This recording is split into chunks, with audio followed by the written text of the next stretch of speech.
Assalamualaikum warahmatullahi wabarakatuh.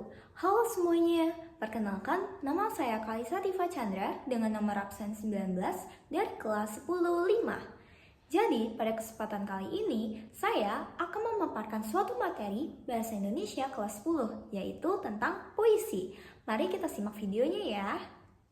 Baik, mari kita bahas dulu yang pertama ya teman-teman, yaitu apa sih itu puisi?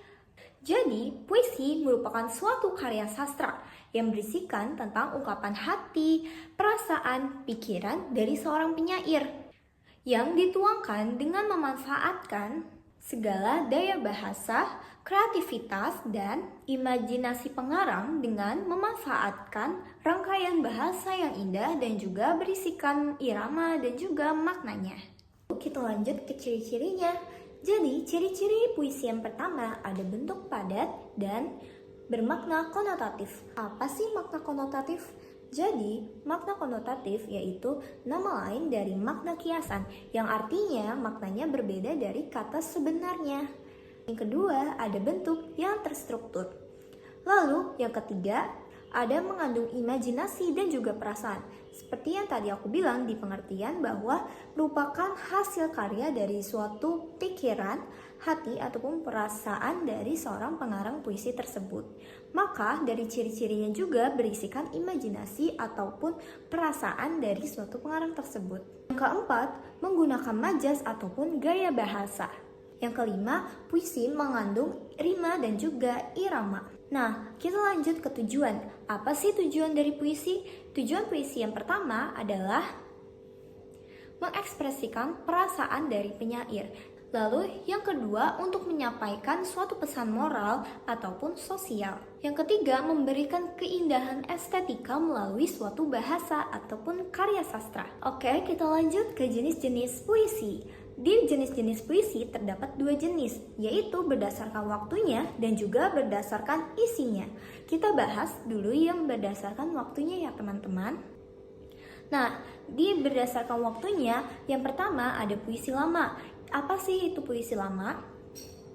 Jadi, puisi lama adalah puisi yang memiliki aturan yang ketat dari mengenai jumlah suku kata, rima, dan juga jumlah baris pada setiap bait puisinya. Lalu kita lanjut ke puisi yang kedua, yaitu adalah puisi baru, di mana puisi baru ini lebih menekankan isinya dengan ekspresi perasaan dari si penyair.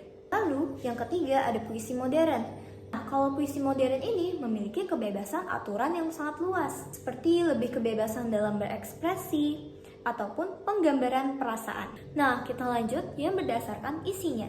Berdasarkan isinya, yang pertama ada puisi naratif, yaitu mengungkapkan suatu cerita ataupun penjelasan dari si penyair. Nah, di dalam puisi naratif ini juga memiliki beberapa macam. Ada balada dan juga romansa. Nah, balada ini adalah puisi yang berisi tentang orang-orang yang perkasa ataupun tokoh pujaan dari si penyair ini. Romansa adalah jenis cerita yang menggunakan bahasa romantik yang berisikan kisah percintaan yang diselingi dengan perkelahian ataupun juga pertualangan. Kedua, ada puisi lirik, di mana berisikan ungkapan-ungkapan yang tersusun dalam larik-larik ataupun baris. Nah, dalam puisi lirik ini terbagi menjadi 3 jenis, yaitu ada ode, elegi, dan juga serenada. Nah, elegi sendiri adalah puisi yang berisikan ungkapan suatu perasaan yang sedih ataupun yang duka. Nah, sementara itu ode adalah puisi yang berisi ungkapan tentang pujian terhadap seseorang, suatu keadaan, ataupun yang lainnya. Nah, kalau serenada sendiri berisikan puisi tentang percintaan tetapi bisa dinyanyikan. Nah, serenada sendiri artinya yaitu adalah nyanyian yang tepat dinyanyikan di waktu senja. Nah, yang terakhir atau yang ketiga ada puisi deskriptif. Puisi yang disampaikan oleh sang penyair untuk memberikan kesan terhadap suatu keadaan, peristiwa, ataupun benda, ataupun suasana yang dianggap menarik nih oleh para pembaca. Nah, biasanya jenis-jenis puisi yang termasuk dalam puisi deskriptif adalah puisi satir ataupun puisi yang bersifat kritik sosial. Lalu kita lanjut di struktur puisi. Jadi, struktur puisi yang pertama ada struktur batin, yang dimana adalah struktur atau unsur pembangun puisi yang tidak tampak secara langsung dalam penulisan kata-katanya. Nah, struktur batin ini meliputi seperti tema, rasa, amanat, dan juga nada. Yang kedua ada struktur fisik. Struktur fisik ini adalah unsur pembangun puisi yang bersifat fisik ataupun tampak dalam puisi tersebut. Nah, struktur fisik ini meliputi seperti majas, rima, konotasi, kata yang berlambang, dan juga pengimajinasian. Kita bahas sekarang adalah unsur-unsur fisik dan juga unsur batin dari suatu puisi. Kita mulai dari unsur fisik dulu ya. Pertama ada diksi, yaitu pemilihan kata yang menimbulkan imajinasi estetis dan juga daya yang magis. Yang kedua ada imaji. Nah, imaji ini adalah kata-kata yang membangkitkan suatu hayalan. Misalnya ada imaji penglihatan, pendengaran, dan juga perasaan. Ketiga ada kata konkret, yaitu kata yang memperjelas isi dari puisi. Misalnya adalah lautan darah, yang artinya itu adalah perang. Lalu yang keempat ada bahasa figuratif ataupun yang kita kenal dengan majas atau gaya bahasa. Yang kelima ada verifikasi, yang isinya itu adalah rima, ritma, dan juga metrum untuk keindahan suatu bunyi puisi tersebut. Lalu yang terakhir adalah tipografi.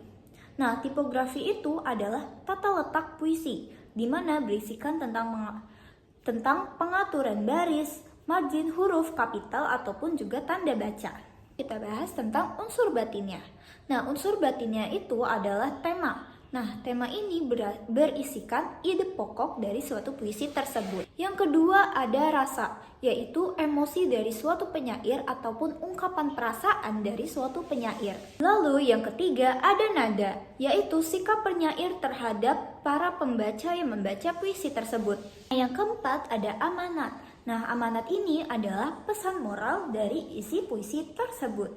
Nah, di sini aku mau menunjukkan suatu contoh dari puisi yang aku ambil, yaitu judulnya adalah Senja di Pelabuhan Kecil karya Chairil Anwar. Dalam puisi ini kita akan analisis ya teman-teman struktur batin dan juga struktur fisik dari puisi tersebut. Menurut pandangan aku sendiri tentang puisi ini, yang pertama dari unsur batinnya dulu ya.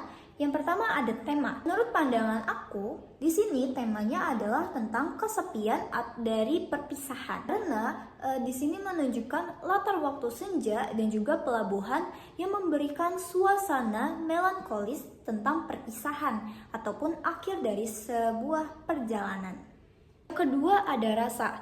Nah, dalam puisi ini menurut pandangan aku, rasa yang disampaikan ataupun sikap penyair dalam puisi tersebut adalah munculnya rasa murung, sedih, ataupun sepi yang terdapat di kalimat gerimis mempercepat kelam dan aku sendiri. Yang ketiga ada nada ataupun sikap penyair terhadap pembaca. Nah, kalau menurut pandangan aku sendiri, nada yang disampaikan dalam puisi tersebut adalah bersifat nada yang dalam tetapi tetap tenang. Lalu yang terakhir ada amanat dari puisi tersebut. Nah, amanat yang bisa diambil yaitu kita harus menyadari bahwa harapan yang kita harapkan tidak selalu seperti yang kita inginkan. Lalu kita lanjut ke struktur fisik. Yang pertama ada diksi atau pilihan kata dari puisi tersebut. Kata dalam puisi tersebut ada gerimis, kelam, kelepak elang, tidur hilang ombak, dan juga seduh penghambisan. Itu memberikan nuansa sunyi ataupun kesedihan ataupun senja ataupun perpisahan dari puisi tersebut. Nah, yang kedua ada imaji atau pencitraan. Nah, kalau dari pandangan aku sendiri ada dua imaji yang didapat, yaitu visual dan juga auditif. Nah, kalau visual ini terdapat di pada kalimat yang berisikan kapal, perahu tidak berlaut, gerimis mempercepat kelam, dan kelepak elang. Lalu yang kedua ada auditif, di mana terdapat di kata desir hari-hari berenang dan juga seduh penghabisan. Nah, yang ketiga ada gaya bahasa ataupun majas. Nah, terdapat gaya bahasa juga nih di dalam puisi tersebut. Yang pertama ada metafora. Nah, majas metafora ini terdapat di kalimat tanah dan air tidur hilang ombak.